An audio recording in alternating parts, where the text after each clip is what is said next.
The only reason that questions like, why am I here and what's it all about, even surface in humans is because you think it's something about comparing yourself to others, and there just doesn't seem to be enough reason.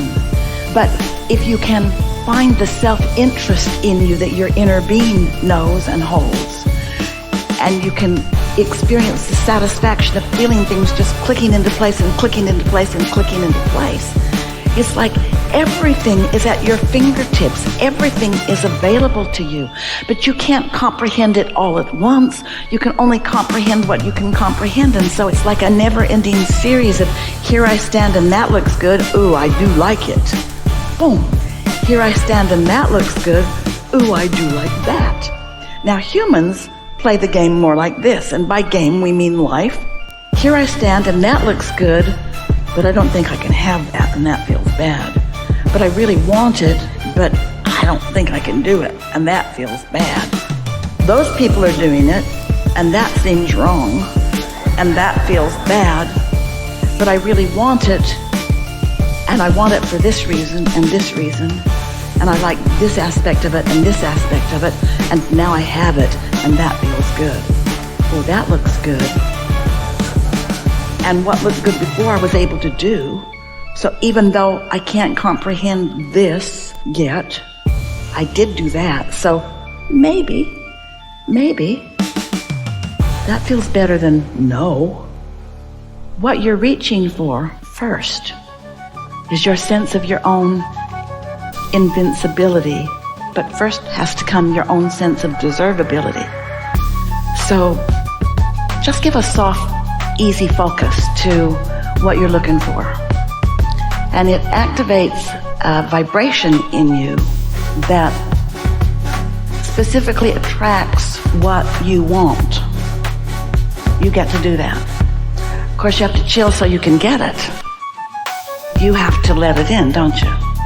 Oh, this law of attraction thing is so real and active all the time, responsive all the time. It's like the field of gravity that you know how that affects you. You don't question it either, and you don't test it. You understand it, and you move about in it, understanding how it works. You don't step off tall buildings, usually. And the law of attraction is like that, only more. It's ever present. It's ever responsive. And when you move into it, you can't move out of it, but when you move into a new segment of it, like getting into your vehicle or anything where something changes a little, when you enter what we are wanting you to think of as this atmospheric field of response from the law of attraction, what you've got going on, which really means what you believe, which really means what you believe, and of that which you believe is active in this moment. Because what you believe is not active in every moment. You believe a lot.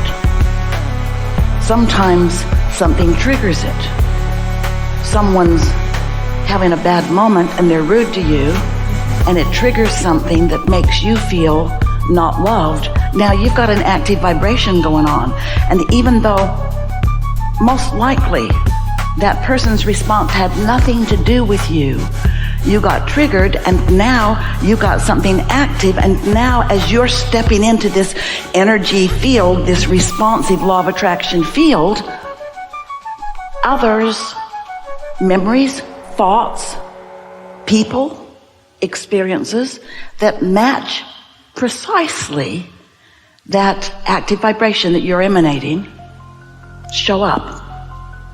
You notice them. You just do.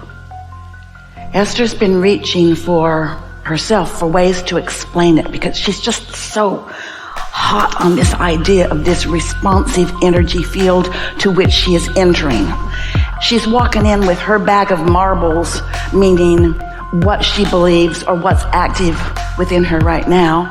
And just for fun, she's been thinking about them being like metal marbles that are attracted to others that are like. And so She's been saying to herself a lot lately when she walks into a restaurant or when she calls a friend or whenever she enters a new segment. She's been thinking, what's active in my bag of marbles right now? What have I got active? Because she knows the law of attraction unquestioningly and without judgment will match others that are there up with these marbles. We haven't had this discussion before, and it is so simple that it doesn't feel like it could possibly be the next level. But it goes like this. You're emanating a vibration that is being responded to, and everything that happens is because of that. Wow.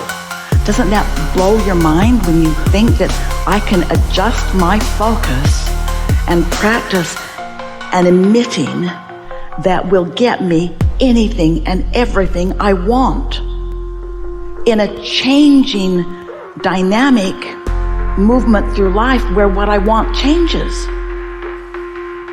It's invincibility. It's eternalness. It doesn't get more leading edge than that, more next step than that. Being able to explore an environment and select from it things of interest, and then to have the wisdom to focus upon those things of interest until the momentum of them increases enough to really get your juices flowing, and then to be able to masterfully manage all aspects of that into your experience for more awareness, more expansion, and more pleasure. When you think of what creativity is, and often when humans think of creativity or creators that surround them, they think of musicians or artists, things of that nature. And so just imagine the sculptor or the painter or the musician exploring into the next level of expertise and feeling the satisfaction of it, only to now stand in a new place with a new set of desires and it expanding further and further and further and further. So once you let the universe demonstrate to you your worthiness, that's what Jerry's love for Esther did. He demonstrated her worthiness to her. She would say to him, how did I get so lucky? Well, it wasn't luck, but he exposed her to a feeling about herself that she had never had before. And so that's what life is continually doing for you. It's exposing you to new awarenesses. So first comes deservability, and it takes a little while, especially if you've been practicing unworthiness. Then that feeling of invincibility begins to come, and then that's when it really gets good. A lot of you are already there. That's when you really start making decisions about why you're here. You get to do that. You might say, I could have all the money that I would ever want, but there's something stuck in your vibrational craw about that because you heard that there were rich people that were rotten. And so you don't want to be part of that. But then you discover that you can't get poor enough to help poor people be prosperous, and that your prosperity does give you an opportunity to uplift in some ways. You just have to make peace with your own constant expansion and evolution. And once you get the hang of that, where you begin to feel that I can be or have anything, you're there. That's what these questions are about. Why am I here? So we'll just give you the reasons that you had. If you had enough time, it'd take a long time. You could find this in your astrological chart. But we're just going to give it to you because it's active right now. You said, I'm going to go figure it out, and I'm going to love the demonstration of living life the way I intended when I decided to be born into this physical time and space. And I'm going to attract opportunities to help others discover the same deliciousness. Because there is nothing fun about just stumbling in to something and not knowing how it happened. And there's everything delicious about wondering about it, contemplating it, trying this, trying that, and getting a system that is duplicatable, repeatable and duplicatable. And then you step into that new thing that you're looking for. This is exactly what it is. Defining who I am and what I want to be. Who I am and what I want to be. And Esther is just really articulating that easily these days, since we've been talking about the marbles and things like that. I want to do for everyone I meet what Jerry did for me. I want to have the best aspects of everybody activated in me, so that it's less likely for them to miss how wonderful they are, because I've already defined enough of it, and I've got it vibrating out here, and the path of least resistance is presenting it to them a little more actively, and maybe they're going to step into that and feel it. Maybe they're going to step into that and feel it. Maybe they won't. But how fun is it to give it a go, and give it a go, and give it a go, and give it a go, and give it a go, and give it a go. Some years ago, the analogy that we were offering, we asked you, because this law of attraction thing matters to you. It's the thing that matters more than all other things put together. Your point of attraction is uniquely yours, and you can control your life within the field of law of attraction, but you got to know what you're doing. You got to know what you're doing, and how what you're doing feels when you're doing what you really mean to do, and how what you're doing feels when you're not doing what you really mean to feel. In other words, are you living your moments deliberately or by default? Are you having knee-jerk reactions all over the place? Almost everybody is. Almost everybody does at some point or another. But what are you doing about what you're attracting from others? Because it's so easy to say, they did that to me. They responded to me in that way. Not like that. You've got something active that the law of attraction is matching up. And now it's matched up. We get why you associate it with them, because they contributed to it. But you're always in an atmosphere where someone's contributing to something, and you want to be so sure of what you've practiced that you are attracting on purpose. So some years ago, our description, we said, imagine a light board, a light board like with those little LED lights, and there are lots of them. It's a big board about the size of this platform. And you walk in to this field of attraction, which in this analogy is this light board. And whatever's active within you, how you feeling, what you thinking, feeling a little sorry for yourself right now, feeling eager about what's next, how you feeling? A lot of people don't feel deliberately, they just respond to what's going on. So however it is that you're offering a vibration, when you walk into this energy field, everything that matches you lights up. And there might be hundreds of thousands of lights on this board, but only the ones that match you light up for you. And that's your conversation. That's your memory from the past.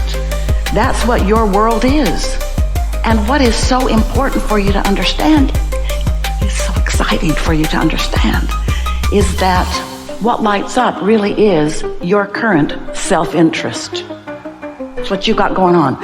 And yourself matters in this universe, and this universe responds to you. So it all lights up.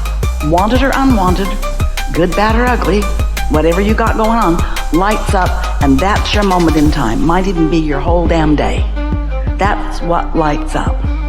So as it lights up, and you take note of what you're matching up to, because nothing comes to you that you're not offering a vibration about.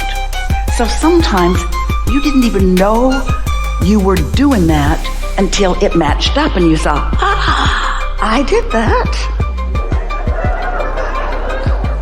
We say this to you because we are truly on the leading edge of thought, and nothing else will do for us or for you.